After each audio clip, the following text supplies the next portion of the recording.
फूल के डाली कपड़ा पेन है छही जाली गोरे गलिया के चुमो तो हर कानमा के बाली गोरे गलिया के चुमो तो हर कानमा के बाली रूप यहाँ जब गजब के सजाबै छही गे कटबै के हिपी हिपी बढ़ाबै छही गे ओठा ललियो कही कलर के लगाबै छही गे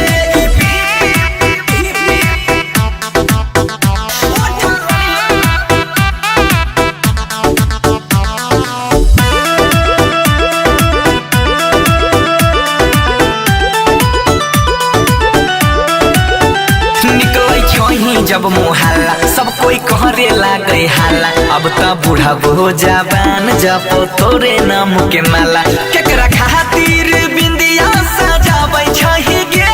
कटबै के हिपी हिपी बढ़ाबै छही गे ओठा ललियो कोई कहलर के लगाबै छही गे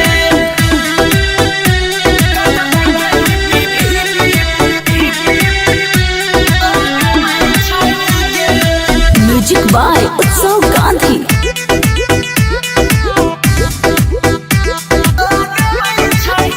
जब जब लै छी अंगराई सबके दै छी पागलाई तोहर नहीं छौ कोनो जोर होइ छौ सहगरे बड़ाई मनीष गौतम के खूबे लाला छाबै छही गे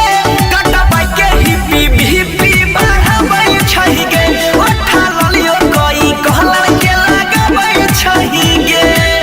नंदिनी रिकॉर्डिंग स्टूडियो।